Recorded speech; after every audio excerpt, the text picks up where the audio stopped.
ಇನ್ನು ಅರಬ್ಬಿ ಸಮುದ್ರದಲ್ಲಿ ನಾಡ ದೋಣಿಯೊಂದು ಮುಗಿಸಿ ಬಿದ್ದಿದೆ. ಹೆಂಗೋ ಅದರಲ್ಲಿದ್ದಂಥವರು 4 ಜನ ಮೀನುಗಾರರು ಈಜಿ ದಡ ಸೇರಿದ್ದಾರೆ.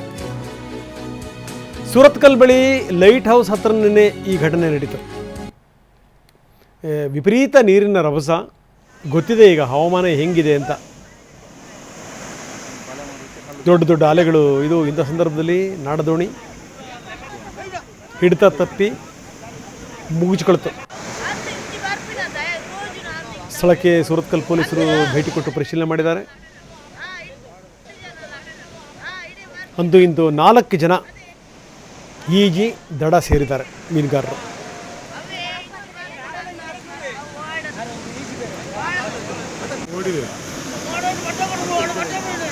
ನೋಡಿ ತೋರಿಸ್ತಾ ಇದ್ದೀವಿ ಆ ದೋಣಿನ. ಅದು ಯಾವ ಧೈರ್ಯ ಮೇಲೆ ಹೋಗ್ತಾರೋ ಏನೋ ಅಲ್ಲ. ಯಾಕಂದರೆ ಇವರು ಸಮುದ್ರ ಅನ್ನೋದು ಇವ್ರ ಜೀವನದ ಒಂದು ಭಾಗ ಆಗಿಬಿಟ್ಟಿರುತ್ತೆ. ಹೀಗಾಗಿ ನಮಗೆ ನಿಮಗೆ ಭಯ ಅನಿಸ್ಬಿಡ್ಬೋದು. ಆದರೆ ಆ ಜೀವನ ಅವ್ರು ಸಾಗಿಸೋದೇ ಇದರಲ್ಲಿ. ಸೊ ಅಂಥದ್ರಲ್ಲಿ ಯಾವುದೋ ಒಂದು ಧೈರ್ಯದ ಮೇಲೆ ಹೇಳಿದ್ರು. ಮುಗಿಸ್ಕೊಂಡು ಆದಮೇಲೂ ಕೂಡ 4 ಜನ ಹಂಗೂ ಹಿಂಗೂ ದಡ ಸೇರಿದ್ದಾರೆ. ಅದೇ ಸಮಾಧಾನ.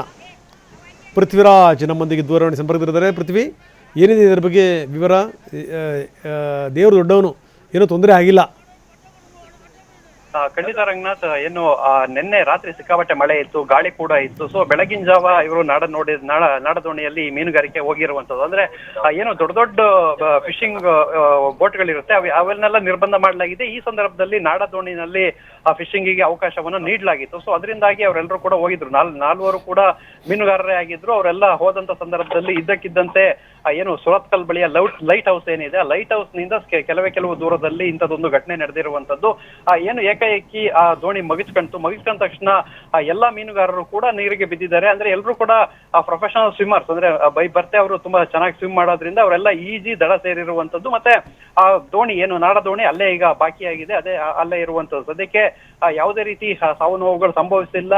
ಸದ್ಯಕ್ಕೆ ಅವರೆಲ್ಲ ಅಂದ್ರೆ ನಿಪುಣ ಈಜುಗಾರರಾಗಿದ್ರಿಂದ ಎಲ್ಲರೂ ಕೂಡ ಇಂಥ ದೊಡ್ಡ ದೊಡ್ಡ ಅಲೆಗಳ ನಡುವೆನೂ ಈಜಿ ದಡವನ್ನ ಸೇರಿದ್ದಾರೆ. ಸೊ ಸ್ಥಳಕ್ಕೆ ಈಗ ಸುರತ್ಕಲ್ ಪೊಲೀಸರು ಭೇಟಿ ಕೊಟ್ಟಿದ್ದಾರೆ. ಭೇಟಿ ಕೊಟ್ಟು ಘಟನೆ ಹೇಗಾಯ್ತು ಅನ್ನೋದ್ರ ಬಗ್ಗೆ ಪರಿಶೀಲನೆಯನ್ನ ಕೂಡ ಮಾಡ್ತಾ ಇರುವಂತದ್ದು. ಸದ್ಯಕ್ಕೆ ಈ ನಾಡದೋಣಿಯಲ್ಲಿ ಬರುವಂತಹ ಮೀನುಗಳೇ ಈಗ ಸದ್ಯಕ್ಕೆ ಎಲ್ಲರೂ ಬರುವಂತ ಮಾರ್ಕೆಟಿಗೆ. ಸೊ ಅದರಿಂದಾಗಿ ಈ ರೀತಿ ನಾಡದೋಣಿಯಲ್ಲಿ ಫಿಶಿಂಗ್ ಮಾಡೋದು ಸಾಮಾನ್ಯವಾಗಿರುತ್ತೆ. ಸೊ ಅದರಿಂದಾಗಿ ಇವರು ಕೂಡ ಹೋಗಿ ಇಂಥದ್ದೊಂದು ಅವಘಡದಿಂದ ಈಗ ಬಚಾವಾಗಿರುವಂತದ್ದು. ಓಕೆ, ಧನ್ಯವಾದ ಪೃಥ್ವಿರಾಜ್ ತಮ್ಮೆಲ್ಲ ಮಾಹಿತಿಗೆ.